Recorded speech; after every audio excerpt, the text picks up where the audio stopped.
Sa mundo ng showbiz at kasikatan, kakaunti lamang ang mga kwento na tunay na nakakabit sa hindi inaasahang trahedya at hamon na kayang baguhin ang landas na isang artista. Isa sa mga taong nakaranas ng ganitong pagsubok ay si Ricardo Cepeda, isang veteranong aktor sa industriya ng pelikula at telebisyon sa Pilipinas. Kilala sa kanyang mga karakter sa drama at pelikula, si Ricardo ay hindi lamang nakilala dahil sa kanyang husay sa pag-arte kundi pati na rin sa kontrobersiyang kinasangkutan niya kamakailan. Mula sa pagiging respetadong artista, siya ay napasok sa isang malaking kaso ng syndicated staffa na nagpabago sa takbo ng kanyang buhay at relasyon sa publiko. Ang kanyang kwento ay hindi lamang tungkol sa katanyagan o sa mga pelikula at teleserye na kanyang ginampanan, kundi pati na rin sa malalim na pakikibaka laban sa batas, maling akusasyon at ang hamon ng pagkawala ng kalayaan. Sa video na ito, sisikapin nating ilahad ang buong konteksto ng kanyang buhay mula pagkabata at pagpasok sa showbiz, sa personal niyang buhay at relasyon, hanggang sa malaking kaso na naging bahagi ng kanyang buhay. Ang mga pangyaring nangyari sa loob ng kulungan at ang kanyang kasalukuyang sitwasyon at pinagkakaabalahan ngayon.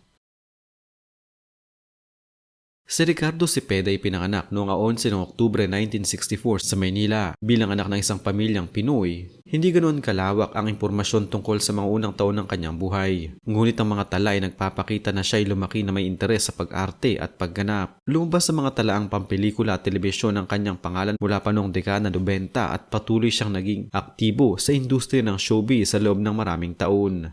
Ang pagpasok niya sa industriya ay hindi agad-agad malaki ang kislap, ngunit sa pagdaan ng mga taon ay unti-unting nakilala siya ng mas maraming manonood dahil sa kanyang mga naging papel sa pelikula, teleserye sa telebisyon. Marami siyang ginampan ng mga karakter, mula sa drama, action, romance at iba pang genre ng pelikula at telebisyon na nagpapakita ng kanyang versatility bilang isang aktor at karakter na maaasahan sa paggawa ng iba't ibang uri ng papel. Sa pagdaan ng mga taon, ang pagiging artista ni Ricardo ay nagdala sa kanya ng mas maraming oportunidad at mas malalim na pagkilala sa industriya ng aliwan. Marami siyang mga ginampanang proyekto, kabilang ang mga pelikulang kilala at mga teleserye na pinanood ng marami. Kung hindi man siya naging pangunahing bida sa karamihan ng mga proyekto, ang kanyang contribution sa showbiz ay hindi matatawaran. Isang maaasahan at respetadong aktor na nagbibigay buhay sa kanyang mga karakter sa harap ng kamera. Sa loob ng maraming taon, naging pamilyar si Ricardo Cepeda sa mga manonood sa Pilipinas at maging sa ibang bansa na sumusubaybay sa Filipino entertainment industry. Sa kanyang resume, makikita ang kanyang malawak na kontribusyon sa pelikula at telebisyon. Ilan sa mga kilalang palabas at pelikula kung saan siya ay umarte ay ang Blue Moon noong 2022, Una Kang Naging Akin noong 2008 at Kaya Kong Abutin ang Langit. Bukod sa mga nabanggit, marami siyang mga ginampan ng mga proyekto na nagpapakita ng kanyang kakayahan at husay sa pag-arte.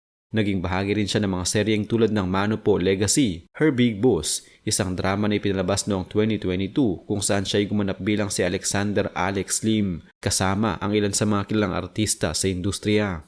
Sa kanyang pag-arte, hindi lamang basta pagganap ang kanyang ipinakita kundi ang sinseridad at dedikasyon sa kanyang mga karakter. Marami siyang ginampan ng mga papel na hindi lamang nagpapakita ng emosyon at kwento, kundi pati na rin ang malalim na pag-unawa sa tinaglay na karakter. Sa bawat proyekto niya, damang-dama ng mga manonood ang kanyang husay at galing bilang isang veteranong artista. Sa personal na buhay, naging bahagi ni Ricardo Cepeda ang showbiz bilang hindi lamang sa kanyang trabaho kundi pati na rin sa kanyang mga relasyon. Siya ay dating naging asawa ng kilalang aktres na si Snooki Serna noong 1992 hanggang 2005 at magkasama sila ng dalawang anak na babae na sina Samantha at Sachi. Matapos ang kanilang paghihiwalay, nakilala niya si Marina Benipayo, isang aktres at dating beauty queen na naging matagal niyang partner sa buhay at sa showbiz. Marami ang nakasaksi sa kanilang relasyon na puno ng pagmamahalan at pagsuporta sa isa't isa. Sa kabila ng mga pagsubok na kanilang kinaharap, ang buhay pag-ibig at pamilya ni Ricardo ay hindi maiwasan sa mga pagsubok tulad ng paghihiwalay, pagbuo ng bagong pamilya at pagpapanatili ng mga relasyon sa harap ng madla at mga tagahanga. Ngunit sa kabila ng lahat ng ito, nanatili siyang isang responsableng ama at partner na may pusong mapagmahal sa kanyang pamilya.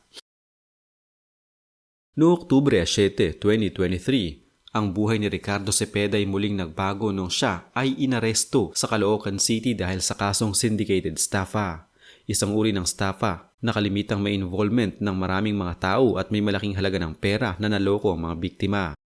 Ang naturang kaso ay may kinalaman sa isang investment scheme ng isang sales company na nag-aalok ng malaking kita sa mga nag-i-invest. Ayon sa mga reklamo, Maraming post-dated checks ang hindi binayaran at humantong ito sa mga investors na magsampa ng kaso laban sa lahat ng mga taong pinaniniwalaang konektado sa kumpanya, kasama na sa Ricardo. Bagaman sinabi ni Ricardo na siya ay hindi aktibong bahagi ng negosyo at ang kanyang tanging papel lamang ay pagiging brand ambassador o endorser ng kumpanya, na nagbibigay testimonya tungkol sa mga produkto, hindi siya kabahagi ng investment scheme o anumang illegal na gawain. Ibinaba pa rin ang mga malubhang paratang laban sa kanya. Nang bigyan siya ng warrant of arrest, hindi raw niya inaasahan na may ganong warrant laban sa kanya. Siya ay dinakip ng mapayapa at hindi nakipaglaban sa mga pulis noong araw ng kanyang pagkakaaresto. Si Ricardo ay naharap sa maraming bilang na tinatayang 23 hanggang 43 counts ng syndicated staffa at iba pang mga paratang dahil sa mga investors na nagsabing naloko sila ng malaking halaga ng pera. Matapos ang kanyang pagkakaaresto, dinala si Ricardo sa Camp Karingal sa Quezon City para sa kanyang unang yugto ng pagkakakulong. Doon ang kanyang mundo'y biglang nag-iba. Mula sa glamour at ilaw ng showbiz, napadpad siya sa realidad ng piitan. Sa loob ng mga unang buwan, maraming pagbabago ang kanyang naranasan.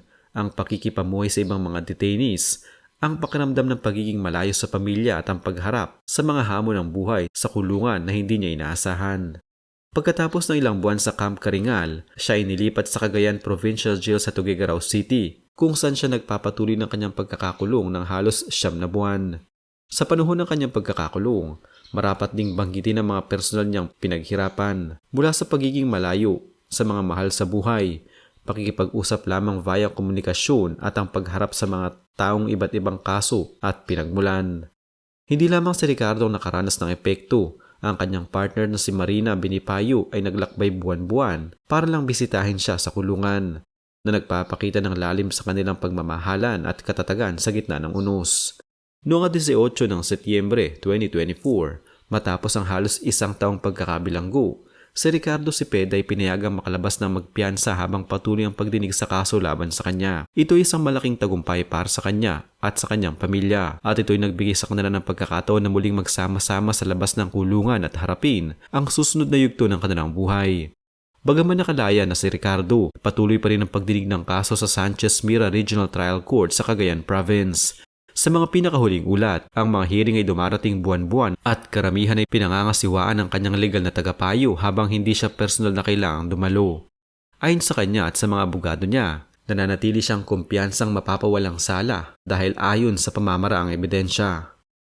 Wala siyang direktang ugnayan o pakikipag-ugnayan sa mga complainants ng kaso. Ayon sa mga ulat noong huling bahagi ng 2024, siya ay nagnais na bumalik sa industriya at muling subukan ang kanyang karera sa telebisyon at pelikula. Isa sa mga balak niyang pasukin ay ang posibilidad na gumawa muli ng proyekto tulad ng Batang Quiapo o iba pang mga palabas na kanyang mapapasukan. Ang kanyang partner na si Marina Benipayo ay patuloy na sumusuporta sa kanya, parehong sa personal nilang buhay at sa kanyang pagbangon mula sa pagsubok na kanilang hinarap. Ang kwento ni Ricardo Cepeda ay hindi lang basta tungkol sa isang artista na nakaranas ng legal na pagsubok. Ito rin ay isang paalala na sa mundo, minsan, ang mga pangyayari ay hindi laging naaayon sa ating inaasahan o pinapangarap. Ang pagkakasangkot niya sa kontrobersiya ay nagdulot ng malaking epekto sa kanyang karera, personal na buhay at reputasyon. Ngunit sa kabila ng lahat ng ito, ang kanyang determinasyon, pananampalataya at suporta ng pamilya ay patuloy na nagbibigay sa kanya ng pag-asa at lakas upang magpatuloy. Ang halaga ng pagiging maingat sa mga bagay na ating sinasangkutan, ang importansya ng pamilya at pagmamahal at ang kahalagahan ng pagiging matatag sa harap ng mga pagsubok. Sa kabuuan, ang buhay ni Ricardo Cepeda ay isang buo at makulay na kwento ng tagumpay sa showbiz at malubhang pagsubok na humamon sa kanyang pagkatao, mula sa pagiging isang respetadong aktor sa mga proyekto sa telebisyon at pelikula hanggang sa kanyang malalim na personal na buhay at ang kontrobersyal na kaso ng syndicated staffa. Ang kanyang paglalakbay puno ng aral at inspirasyon. Bagaman siya ay nakaranas ng pagkakakulong, siya rin ay nagkaroon ng pagkakataon na makalaya at patunayan ang kanyang sarili habang ang kanyang kaso ay patuloy na dinidinig. Ngayon, siya ay nasa labas na ng kulungan, nakasalalay ang kanyang hinaharap upang muling bumangon at harapin ang bago at mas magagandang yugto ng kanyang buhay sa kanya. Sa huli, ang kwento ni Ricardo ay paalala sa atin na ang buhay ay puno ng hamon at minsan, ang pinakamalalim na pagsubok ay nagdudulot ng pinakamatibay na lakas at pananaw sa sarili.